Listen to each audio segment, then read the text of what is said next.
صلی الله علیه و آله وسلم خیر من نطق بالصواب وافضل من اوتی الحکمت وفصل الخطاب. اوس حمد و ثنا نه بعد رسول مبارک صلی الله علیه و آله وسلم باندې صلات ذکر کوي چې دا شکر د منعم ثانی ده. شکر دا ده چې دعا ورته کوي. صلات نه مراد صلات ته الله پاک ده. الله سبحانه و تعالی صلات نسبت وسی رحمت معنی دا معنی دی الله رحمتونه دي علی سیدنا محمد صلی الله علیه و آله وسلم. یمش په سادات الخلائق چې محمد مبارک ته صلی الله علیه و آله وسلم خیر من نتکا د حضور مبارک صفات بیانې او داسې صفات بیانې چې دا ما بیل امتیاز دي، یعنی بل چا کې نسته. خیر من نتکا بثواب وافضل من اوتی الحکمت وفصل الخطاب. ناطقین بثواب، ثواب منا حق چې مطابق للواقع ورسره مطابق للواقع سره سره بل صفت دای چې عند الله هم صحیح. دلته ثواب نه دا مراد ده چې حق مطابق للواقع ورسره عند الله هم دا مرضی خبري مرضی صفات دي ته ثواب. نو ناطقین به ثواب ټول انبیا دي علیهم الصلاۃ والسلام، ځکه د وحی په واسطه او ټول صحیح خبرې کوي چې عند الله مرضی. په دې ناطقین به ثواب کې بهترین شخصیت په اول نمبر او حضور مبارک صلی الله علیه و آله وسلم. وافضل من اوتی الحکمت، حکمت نه مراد علامه تفتزانی وای چې علم شریعت ده. شریعت شرایع جمع د شریعت ده. شریعت ما وضع الله لعبادی، یو مسائل او قواعد ته وای چې الله مقرر کړی عبادت ته لسلوک والعمل دې پر چې انسان پر روان شي. ليتوصل بذلك الى مقام المحمود، چې دې ذریعہ سره توسل وسی الى المقام المحمود نه الى الخير بذات. خیر بذات نه مراد رؤیت ته الله ده. هغه قواعد چې الله یې وضع کی مقرر کی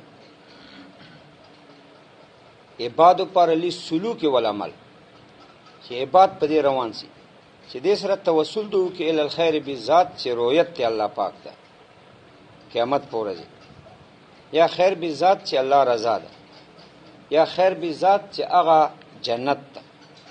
دا شریعت ده. نو حکمت نه مراد علم شریعت ده. دارنګه حکمت اطلاق کیږي په عدل، په حلم، په علم، په نبوت. نو چاته چې الله طرف نه حکمت نصیب ده یعنی علم شریعت، هغه ټول انبیا دي. چاته چې الله طرف نه عدل، حلم، علم، نبوت نصیب ده هغه ټول انبیا دي. خو په دې ټول انبیاو کې افضل ترین شخصیت حضور مبارک. نو په دې صلات سلامي دا شکریا سره ته دعا سره نور صلات او دا تفصیل تاسو ته معلوم ده. والصلاه علی سیدنا محمدin چې محمد مبارک ته صلی الله علیه و آله وسلم خیر من نتک بثواب، چې دا بهترین دی غزوات فاضله وده نتک بثواب چې ان ناتقین دی په حق مرضی عند الله. وافضل من اوتی الحکمت، افضل من ذا فضیلت و صفات، چې دا افضل شخصیت ته د من اوتی الحکمت د یو زوات فاضله چې انبیا دي. اوتی الحکمت چې دوی ته ورکړی شوی د الله طرف نه حکمت، علم شریعت، عدل، حلم، علم، نبوت. په یو کې افضل ذات باندې د صلات سلام هي علم شرایع.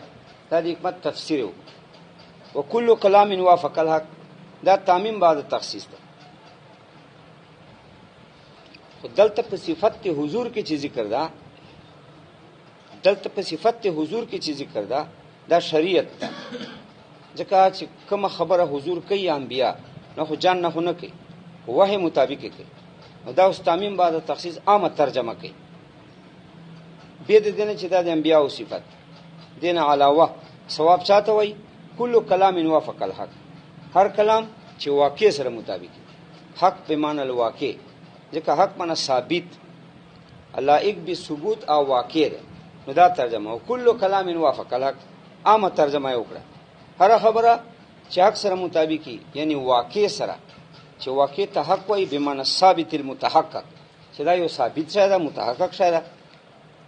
نو دا خو نور خلکو صفت کې داسي ثواب خبره، یعنی موافق واقع سره کوي. د انبیاء په صفت کې به شریعت ته، یعنی د الله رضا په کې مراد. وترک فاعل الیتا. اوس دغه د سوال کوي چې لکه دا اوتی مجهولی صيغه ولې ذکر کړه؟ دا د الله انعام ده چې ایتاء الحکمت ده. ادا د الله انعام ده او فصل الخطاب چې حضور ته قرآن عظیم شان ورده، وحی ورده، قرآن او سنت ورده. او دلته دا خو د الله صفاتونه ده. ایتاء د حکمت ایتاء، یعنی د شریعت ایتاء، د نبوت ایتاء ورکول، دا خو د الله صفاتونه ده. نو به مجهوله صيغه ولې ذکر کړه؟ فاعل به ذکر کوله الله پاک. دا جواب کې وایي چې دا ذکر نه کوي ذکر چې په معلومي صيغه کې لږ طول پیدا کړي کنه، ځکه چې الله سبحانه به ذکر کوله. ام معلومه نه استغنا او په مجهوله. ولې استغنا وا؟ ځکه دا ایتاء دا صفت د حکمت ایتاء، د نبوت ایتاء، د شریعت ایتاء. دا داسې فعل صفت تا چې دا نه د صالح مگر الله پاره، سوا د الله نه بل څوک فاعل کېدای نشي. نو الله ته نسبت متعین ده. اگر که مجهوله صيغه وای چې معلومه وای به خو الله متعین سو، خو طول خو پیدا سه. ام مجهوله کې بیا الله متعین ده سبحانه و تعالی. عند کل احد، هر چا ځین کې دا متعین ده چې الله فاعل. دیو جنا ذکر ته ضرورت نه راځي. نو اگر که معلومه اصل د مجهوله سره، ولیکن فاعل پریش یعنی معلومه نه ویل، ځکه دا فعل کې صلاحیت صرف الله پر ده. نو الله متعین ده نسبت فعل پر دی وجه مجهوله ویل. وترک فاعل لیتا، فاعل دی ته پریش یا نازل فعل، ځکه دا فعل لا یصلح، دا نه ده جایز چې نسبت یو کې الا لله، مگر الله پاک ته به نسبت کې. وفصل الخطاب، او الله سبحانه فصل خطاب ورده ډیرو انبیاء ته ورده، چې خطاب بمعنى الوحده. خطاب وحی ته وای، ځکه دې سره خطاب کې امت ته، او دې سره خطاب کې پیغمبر مبارک ته علیهم الصلاۃ والسلام. او دغه وحی ته خطاب خو ځکه وای چې امت سره دې کلام مخاطبای. او فصل ځکه ورته وای چې دا وحی فاصل بین الحق والباطل وبین الصدق والکذب. الصدق کذب منځ کې فاصله، ځکه ورته وحی ته فصل وای.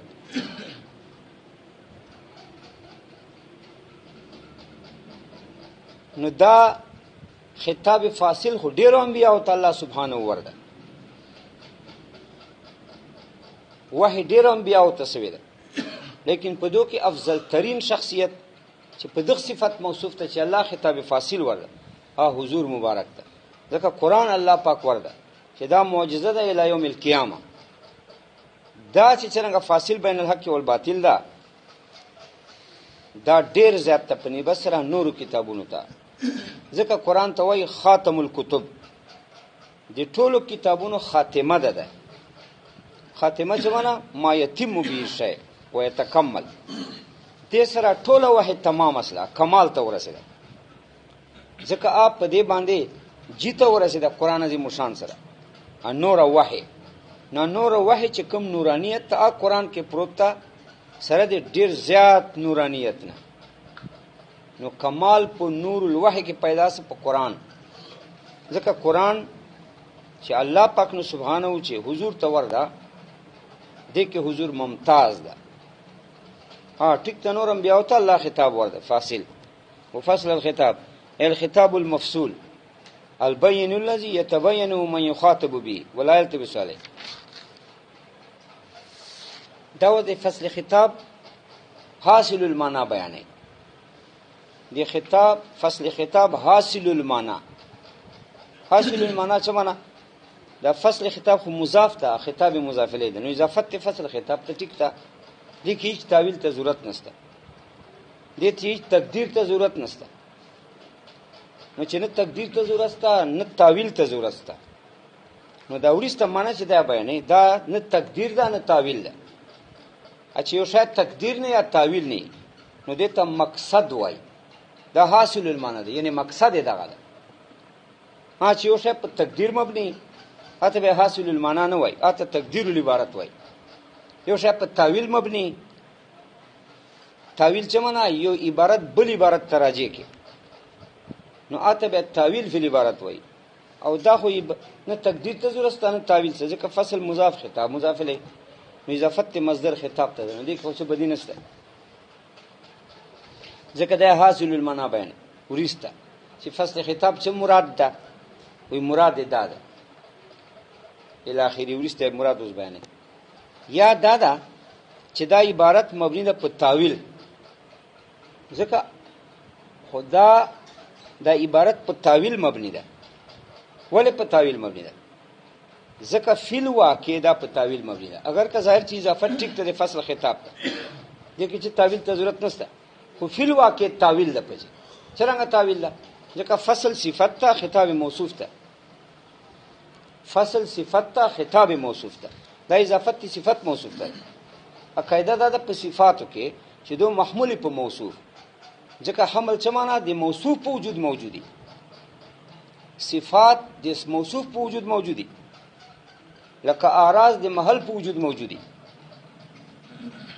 شچ صفات د موصوف په وجود موجودي نو بیا خو صفت متحد د موصوف سره محمول په موصوف او دلته حمل نه ده صحیح ځکه لازمي حمل دي صرف وصف په ذات ولې فصل مصدر صرف وصف ده صرف وصف دا معنا چې دا معنا انتزاعي منتزعات نه به صرف وصف وي لکه ضرب منتزعات نه ده نصر منتزعات نه ده خارج چونه کن خارج چه خدای چې سړی کې لرګای بل سړی یو لګي بل وي ول وال چمنه لرګای په ولګي نو ضرب خو نسته خو ضرب تعظیم کې منتزع چې دا منشأ دی ولیده دا چې نصر د مثلا یو سره بل سره مدد کوي بستر ور سره واخسته نو خدا خو بستر دا سجده سړی دی نو نصر خو نسته خو نصر منتزعاتونه د دای منشأ ده چې کوم شی منتزعی په ذهن کې خارج چې وجود نه لري دا ته وایي صرف وصف خطاب خو ذات ده ځکه خطاب عبارات او توای نو خو انتزاعی نه دي کنه خطاب خو عبارات ته الله دی نه دا خو انتزاعیات نه خپل وجود لري یو شای چې نه انتزاعی دا ته ذات وای چې منتزعی په ذهن کې انتزاعی وجود لري بیا دا ته صرف وصف وای نو فصل خو مصدر صرف وصف ده جدا کېدل ته وای نو فصل جدا کېدل خو په ذهن کې دي خارج کې وجود نه لري تا ذهن ته جدایی راځي خطاب چون کې ذات ته د الله عبارت دي او انتزاعی وجود نه لري خپل وجود لري نو لازم څه حمل دي صرف وصف په ذات والطالبات نو دا دوه جواب کوي یو جواب دا کوي چې دا فصل څه ده به معنی المفصول ده مصدر مبني للمفعول فصل خطاب نمبر ده خطاب مفصول مفصول څه معنی جدا جدا وجود بدون الالتباس والخلط خطاب مفصول ده معنی چې دا سه خطاب نورانی وی المفصول چې جدا جدا وجود لري بدون الخلط والالتباس هیڅ خلط التباس پکې نه اوس بیا اعتراض کوي څه خو جدا جدا باندې نه پیړ جدا جدا عند المتکلم که جدا جدا خلی چې ویننه جدا جدا عند فهم المخاطب چې مخاطب غوړ ورته ونیسي نو یخته جدا جدا هر مراد واضح سي چرګند طریقې سره چې چا سره خطاب کړي ولایل ته به سواله ګډوډی نه پراځي مخاطب باندې مکمل واضح طریقې سره دماغ کې چینی ولا التباس ولا التباس من التباس نه شمسدار فهم تراځي نو خطاب مفصول چې جدا جدا وجود لري جدا عند المتکلم نه ده مراد جدا عند اللسان نه ده مراد لسان کې خوري عبارت جدا جدا ده کې جدائی مراد دا عند المخاطب. جدائی د مخاطب دا چې د په فهم کې التباس نسی راځي بلکې کامل طریقې سره دا په پوښ هیڅ التباس پد نه. دا یو جواب. دوم جواب دا چې فصل خطاب کې اضافت فصل خطاب ته اضافت صفت موصوف ته دا فصل بمعنى الفاصل ده. نو بیا صرف وصف څه کنه ذات مع الوصف داسې مفصولم ذات مع الوصف. مفصول څنګه ذات مع الوصف ځکه مفصول نه مراد هغه عبارات دي چې ذات تمیز نه نو عبارات ذات یا فاصل بین الحق والباطل هغه عبارات سره چې موصوفی بصفت الفصل نو ذات مع الوصف عبارات دي. کوم مفصول دي خو عبارات دي چې متميزي هغه فاصله عبارات دي چې ذات تمیز و فصل نه. الفاصل بین الحق والباطل هغه خطاب چې فاصلی حق باطل من کې تمیز قائمون کوي ځکه ویل فصل خطاب الخطاب المفصول ترکیب یو ک تعویل یو ک چې فصل خطاب نه خطاب مفصول چې جدا جدا وجود لري او جدا جدا وجود ترجمه کوي چې جدا جدا څه معنی جدا مجا فی اللسان عند المتکلم دا خو چې کمال نه ده. وإننا البين الذي يتبينه من يخاطب به البين الذي واضح اغا يتبينه چې په پیاژي د باندې من اغا چوک يخاطب به چې خطاب کیږي د چا سره به په دې عبارت ولا يلتبس سره دی هیڅ ګډوډي پاغه نه راځي.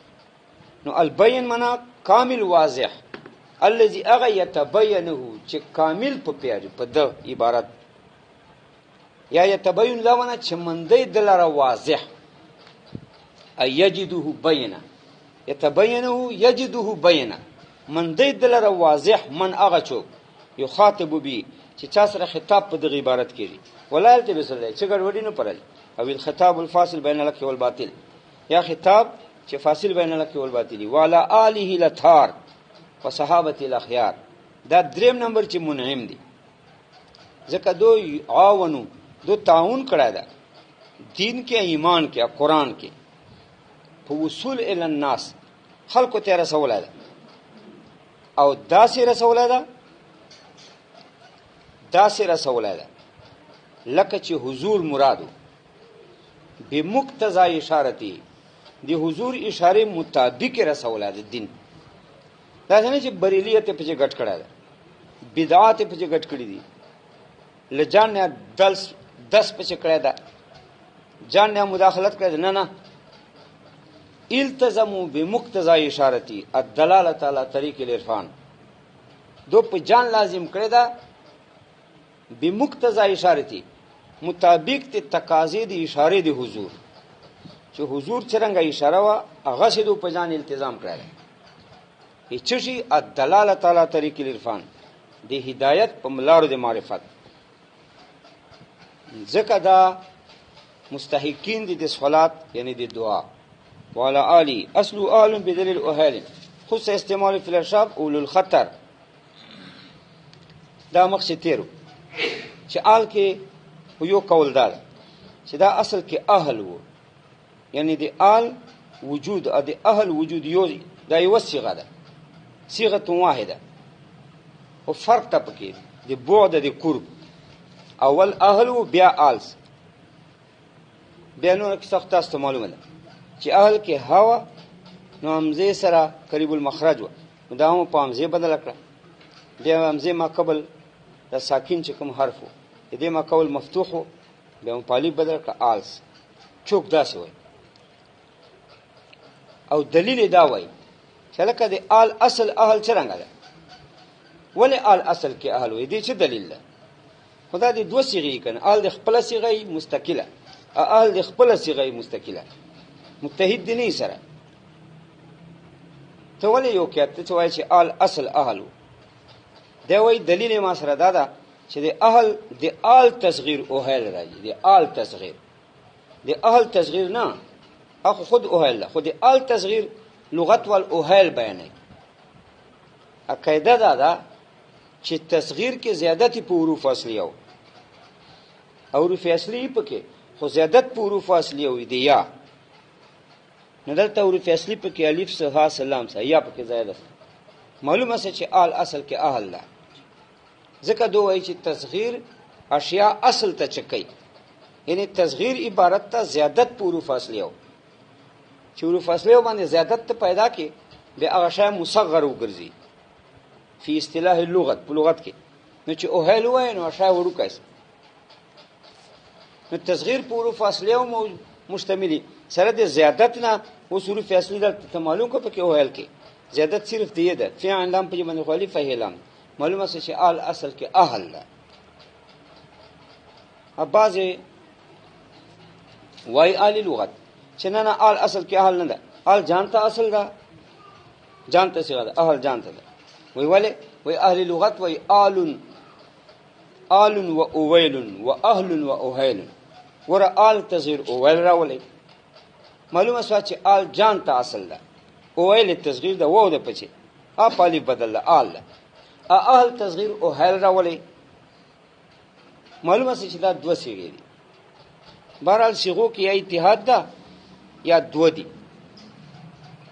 استعمال باندې اتفاق ده، استعمال باندې څنګه اتفاق ده چې آل چې په اشرافو کې استعمالېږي، په اولو الخطر ای اولو شان، څوک چې شان لري صفات لري بس دنیوي او اخروی. او اهل چې دا اکه تخصیص نسته په اشرافو بلکې کله په ارزالو کې استعمالېږي، لکه اهل الحجام ولا آلی اصل اهل په دلیل اوهیل خصوص استعمالو. دا خو لفظي تحقیق سي صيغه بیان وکړه. ابل کول پټ ک چې بعضی وایي چې آل اصل کې اولو دلیل او آل اهل جان ته اصل ده. دلیل دا چې وایي آل و اویل و اهل و اوهیل، ګوره د آل تصغیر اویل وایي معلومه چې آل اصل کې اول ده، اهل جان ته ده. او دغه استعمال یو ده خصوص استعمالو فی الاشراف، دا هر څوک دغه څه وایي، که څوک دوه اصل وایي که یو اصل وایي خدا وایي.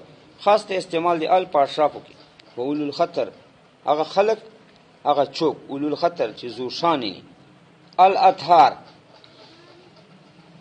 دا د آل مدح کوي، د صحابه مدح کوي چې دا اطهار خلق دي. جمع طاهر، اطهار افعال وزن ده، جمع طاهر ده. لکه داسې کېدای شي چې فاعل په افعال جمع یو کنه که صاحب و اصحاب، لکه صاحب په اصحاب جمع ده، فاعل په افعال جمع ده. و صحابتی الاخيار، په صحابه او د حضور باندې دي صلی الله علیه وسلم الاخيار چې صاف خلق دي، باطنن صاف خلق دي، مختار اند الله دي. اچوک چې مختار اند الله صافي، نو ام مختار اند اهل الایمان، ایمان والد ته مختار وای، ډېر خواږه په نظر ورته ګوري. و صحابه الاخيار، په صحابه د حضور الاخيار چې صاف دي په باطن کې، مختار اند الله دي. ځکه مختار اند المؤمنین دي، جمع خیر بالتجدید. دا اوس اخیار کې دوه قول دي، څوک وایي جمع د خیر ده، خیر په تخفیف سره چواله ظاهری حسن ته وایي، فی الجمال والمبسم. خیر چې دا ظاهری حسن کې استعمالي، جمال مبسم حسن او مبسم دا معنا چې ذا تعجب یو ایو خیر ده په تجدید سره، نو دا مستعمل دي په صفای او حسن باطنی کې. نو صحابه او دا صفت ذکر کړي چې دا اخیار دي، یعنی باطنن صفا شایسته خلق. ټول صحابه خو ظاهری حسن نه وکړ، خو په دغه صفت کې ټول شریک دي چې ټول حسن باطنی او مختار اند الله. ځکه چې الله فرمایي چې رضی الله تعالی رضی الله عنهم، زون راضین دي صحابهونه، نو معلومه چې دا مختار اند الله. فهم مختار اند اهل الایمان، ایمان په نسبت دا مختاري. او چا پزرونو کې چې کجروی لکه مودودیان یا شیعه، نو او به غلط نسبتونه ورته کوي. جمع خیر بالتجدید. اما بعد هو من الظروف الزمانيه المبنيه المنقطعه عن الاضافه اي بالحمد والصلاه. دا بعض خبره هم چې یو ځای تیروي خیالي کې مختصر ده چې اما بعد دا کلمه د فصل ده، چونکه ورسته مقصد شروع کیږي. اما قبل کې دعا د مقصد وا، نو ما قبل دعا د انشاء ده. اما بعد کې مقصد شروع کیږي اخبار ده، نو انشاء اخبار من کې خو فصلی کنه، مخکې ټولې دعاګانې دي. الله سبحانه ثنا ده، حضور باندې صلات ده، دعا دي، نو دا ټول انشاءات دي. اما بعد نو وروسته اخبار ده، خپل علم نه اخبار ورکي، کتاب نه اخبار ورکي. فبین الخبر والانشاء فصل، خبر انشاء کې خو فصل پکاري، ځکه اما بعد کلمه فصل دا اول چا ویلې ده، دا تاسو ته معلومه ده. اصل کې چې اما بعد مهما یکم من شیء بعد الحمد والثناء، دا یو قضیه شرطیه ده، په مقام د شرط مقدم کې ده ګرځي. اما بعد یعنی مهما یکم من شیء بعد الحمد والصلاه وبعد الثناء، مهما اسم شرط مبتدا ده، یکم من شیء یکون فعل شرط، من شیء فاعل ده، دا فعل تام ده، دا کان فعل ناقص نه ده. یکم من شیء، دا من شیء فاعل ده یکون ده. بعد الحمد والثناء ظرف متعلق ته یکون سره، فعل سره فاعل سره متعلق نه، دا جمله فعلیه شرطیه قائم مقام خبر. اما مهما مبتدا و، مبتدا سره خبر نه شرط او مقدم طلیب ورسته پسې راځي. لکه توي ان كانت طالعتن، نو طالع النهار موجود، چې مقدم یو ور یقیني، طالب خامخا یقیني، ملازمه پکې ظاهره ده. طلوع شمس النهار منځ کې چې ملازمت لازم ملزومیت ده، یعنی طلوع شمس ملزوم، وجود د نهار سره لازم. دلته داسې ده چې مهما یکم من شیء بعد الحمد والثناء، دا شرط ده. که یو شی موجودی پس ته حمد و ثنا نه، بیا بچی بیا به کومه تعالی ورسره لګي، بیا به دا تعالی. فلما كان علم البلاغه وتوابعها من اجل العلوم قدرا ودق اسرا، او وكان القسم الثالث من مفتاح العلوم الذي صنفه الفاضل العلامه ابو يعقوب يوسف السقاقي اعظم ما صنف فيه من الكتب المشهوره. دا التالي ده، دا څه معنی سره که یو شی موجودی پس ته حمد و ثنا نه، بیا به یقینا علم بلاغت، علم توابع البلاغت، دا اجل دی علوم نه قدرن او ادق دی علوم نه وي سرن په اعتبار دراسه. والمقدم حق فقط التالي، دا اوس متن چې ده. فلما كان الملا مقدم هم مسلمات و بدیات نه ده. مهما یکم من شیء یقینا یو شاسته بعد الحمد والثناء، شچست یقینی هم متيقن الوجود د پس ته حمد و ثنا نه یو شای سره دي چې لوازماتونه نه ده، خامخا لازم نه ده چې دي او محتاجون الیه نه ده. ډیر شانداري موجود دي، موږ احتیاج نشته ورته چې یقیني وجود ده. نو فلما كان علم البلاغه، یقینا علم بلاغت توابع البلاغت، دا به اجل دی علوم نه قدرن واده کیاسرن، دته خمور ضرورت هم ست، دا خو به یقینا داسې به دلیل ملازمه، یعنی علم بلاغت با اجل دی علوم نوی فی الواقع. دلیل ملازمه څه ده؟ دې سره څه تړلای؟ دلیل ملازمه ادعا ده، یعنی مصنف دا ادعا کوي چې ته یو شی منې عام دنیا چې پس ته حمد و ثنا نه ضرورت نشته ورته، نو بیا یې منې، نو دا ته خو ضرورت ته، دا خامخا ومنه، دا خو حق فی الواقع ده، دا خامخا ومنه. نو دلیل د ملازمه ادعا د متن ده. کله ملازمه عقلی وي، عقلی ملازمه لکه یو لازم بل ملزومی، لکه طلوع شمس ملزوم نهار سره لازم، نو دوی کې ملازمه عقلی ده چې یو بل بخامخ ور سره ملزوم سره لازمی. اکله ملازمه ادعایی، یعنی د ماتن ادعا دی، دا ادعا ولې کوي؟ اهمیت لوجه کوي چې یو شاید خو ته ډیر اهمي، نو دا اظهار دی داوی وکي چې دا به منی. دا خو هم کیسه ده چې علم بلاغت اجل دی علوم نه ده فی الواقع، نو ته ولې نه منی؟ اوس لاندې دا ترکیب کوي، بیا مو څه چلو وکړو، بیا مو اختصار پرداز وکړو چې مهما قائم مقام معما ک ايکم من شین قائم مقام معما ک. دا چې چا کړی دي اما حرفی ده مهما اسمی ده، یعنی اما حرف ده مهما اسم ده مبتدا او خلاف قیاس مر ولګیدو. اما حرفی قائم مقام ده مهما اسمی، خلاف قیاس زور ده کړ، نحویان صرفیان خو بیا زور کوي، بیا زور وکړي که نه بس وایي چې دا اصل چې دا و بیا الف و بیا دا ډله سره راله بیا دې ډلې چې مو داسې چل وکړه. چا ویله چې داسې مو وکړه؟ پته نه لګي خو بس داسې مو وکړه. ښه او دی دا زور کوي چې مهما مبتدا ده او دا چونکې مقام د اختصار ده نو خلاف قانون اما مهما اسمی په ځای اما حرفي ودرېده. ښه قاعده خدا ده چې نائب پر حکم نه منابي، نو مناب خو اسم مبتدا ده، نو نائب چې اما دا خو اسم مبتدا نه ګرځي، بس نه دی ګرځي خو موږ داسې وکړي اختصار پر زور کوي کنه. ا منطق چې د علم کلام ا زور نه کوي، ها خبره په برهان ثابتې. بل پسې یکم من شینو فعل فاعل بعد الحمد والصلاه ورسره متعلق، نو دا اما چې دا د فعل شرط قائم مقام ده چې خبرو فعل شرط قائم مقام موک. ولی څه دلیل ده؟ خو خبر ده، اما عرفي خو خبر نه ګرځي، ها فعل ده دا حرف ده، نه خلاف قیاس بلا دلیل مداسه مقام د اختصار ده چې کړ چې نو وګورځو دې په مداسه چې خلاف قانون کار مو وکړ. اما مهما پجو ده یکم من شین پجی فعل پجو ده یکم من شین فعل حذف سره د فاعل دا لاړه حذف نو چې عبارت پاتې سه اما بعد. دا بعد مو پریښله ورته اما ته. ولې مو پریښله؟ چونکه اما د مهما په ځای ده، اما مهما اسمی ده مبتدا ده، لازم مبتدا سره اسمیت ذاتی ده چې په خپل به مبتدا اسمی، نو مهما سره خدا لازم ده چې دا به اسمن لذاتی چې کوم مبتدا ده کنه. اوس اما خو دې په ځای ودرې ده هم مبتدا ګرځیدا نسی ځکه اسمیت نسته پچې. نو موږ دا څه وکړو چې د مبتدا لازم مو لسوک راوسته اما سره. ای مبتدا لازم چو اسمیتو امو ټچ کا اما سره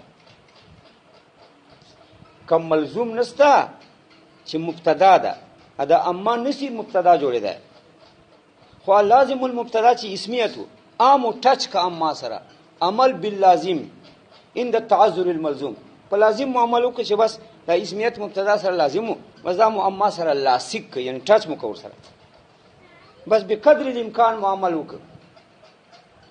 د مناب په اصول مناب چوک مبتدا هغه باندې خو پورا عمل نه کیږي ځکه اما مبتدا نه ګرځي بیا نه اسمی استه پچې خو چونکې اسمیت لازم دی مبتدا نو لازم مو سره ټچ کا اما سره عمل باللازم بقدر الامکان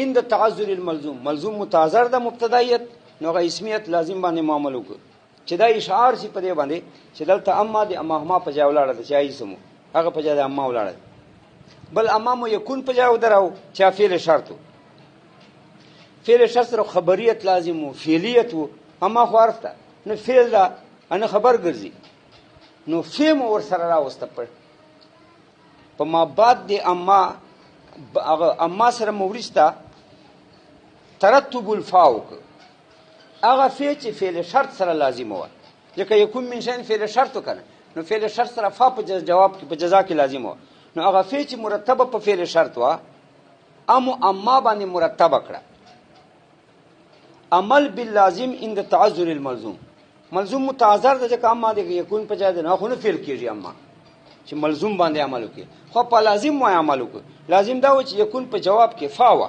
وجوبا جزا کې فا وا هغه فا جزایه ادي اما په ما بعد کې مو مرتبه کړه چې لازم د فعل شرط باندې عمل وسی بقدر الامکان ان د تعذر الملزوم بدا ټول خلاف قیاس خبره نو اما بعد فلما ورسته فعل راوړ چې دا په دې باندې اشاره څه چې دا اما د یکون په ځای هم ده باقی اوس اما بعد څه اختصار لولي بیا اوس دا ترکیب کوي چې دا بعد ظروف نه ده الظرف چې دا لازم الاضافتی فی الواقع خامخا واقع کې ظرف اضافتی اگر که لفظ کی اضافت نه ده ضروری خو واقع کې لفظ ظرف اضافتی واقع کې ولی ظرف اضافتی ځکه ظرف خو منصوبی احداث ته کنه دا سه ظرف ستا چې شای نه پچې خامخا چې شای ظرف خو خالی نه نو چې ظرف نه خالی نو دا لازم الاضافت ته مظروف ته فی الواقع لفظ په اعتبار درې اعتبار دی کته مضاف الیه ذکر کیا بیا معرب، کته بالکل لفظ کې حذف کیا زړه نه باسي بیا معرب. ها کزړه لفظ کې حذف کیا په نیت کې د نیولي مضاف الیه بیا مبني، ځکه دا مبني اصل سره مشابه په احتیاج کې، ځکه دا مضاف الیه منوي ته محتاج ده کنه، لکه عرف چې محتاج دیو جدا مبني علی الضم. ځکه وای لاندې ورته وره هو من الظروف زمانیه، دا بعدو څه ده؟ دا ظروف زمانیه ونه ده. بعدو دا ظرف ته زمانی ظرف ته، یعنی بعدیت نه مراد بعدیت زمانی، پس ته دغه کیسې نه، پس ته دغه کیسې نه، نو پس ته دغه کیسې نه پس تواله په زمان کې مراد. المبنیه مبنی ده، څنګه مبنی ده؟ المنقطعه یعنی الاضافه، اضافت نه مکټ کړی ده په لفظ کې، په نیت کې است عباد الحمد والصلات، دا یا نیت ښکارا کوي، دا نیت کې است ورسره. والعامل فی اما لنیابه عن الفعل والاصل مهما يكون من شيء بعد الحمد والصلات. ودفع دې سوال کې چې لکه بعد ظرف ته، نو ظرف عامل خامخا غواړي، ظرف کې عامل چوک ده، ظرف ولی عامل غواړي؟ ځکه ایزي ظرف لا يخلو عن المظروف، ظرف مظروف نه خالی نه، نو مظروف هغه فعل کنه، نو عامل خو یې پچې، نو عامل چوک ده، وی عامل دلته نشته. ولا عامل فی اما، دا اما چې دا مو پکې عامل د خدای بنده دا څنګه عامل ده؟ دا خو نه فعل ده نه اسم ده، انا حروف عاملونه ده، دا څه شاده؟ وای دا مداسي کار کړی ده چې دا اما خو یکون په ځای ولاړو، نو هغه یکون فعل شرط عامل وکنه، بس دا معامله یکون من شین بعدو کې یکون عاملو، بس دا مې یکون په ځای ودرو خلاف قیاس، بس دا پکې عامل. ولا مثل اما، دا اما عامل ده لنیابه عن الفعل، ځکه دا فعل کې مقام ده چې یکونو، والاصل اصل دا ده مهما یکون من شین بعد الحمد والصلات مقدم، کچیر یو شی موجودی پس ته حمد صلانه کانه تامه ده، مهما وجد شیء بعد الحمد والصلات فقزا، که یو شی موجودی پس ته حمد صلانه فلم ما کان، یو دا علم بلاغت توابلات اجل دی علوم نه فیل واقع خودی ومنه به چې دا جلدی والمقدم حق فقط التالي آی منه مقدم بدا ولې نه منه؟ دا هم په اهم دي زی ادعا کوم چې منه په زور تر باندې منه، دغه چې غیر ضروري شان ته منه بدا ولې نه منه؟ دا ونه ومهما هنا مبتدا والاسميه لازمه للمبتدا ويكون شرط والفاء لازمه له. دا دغه سوال کوي چې لکه ما د مهما په ځای څنګه ودرېده، حرف اسم په ځای چې درې، اما د فعل په ځای څنګه ودرېده؟ دا خو فعل ده، دا خو حرف ده. دا وایي داسې مسله ده چې دلته موږ به قدر الامکان عمل کوو، اختصار لوجه.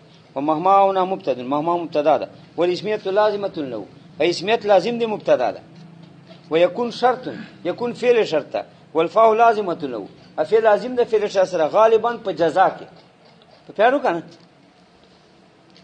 لازمه له، دا لازم ده دی فعل تام سره، جواب کې لازم ده.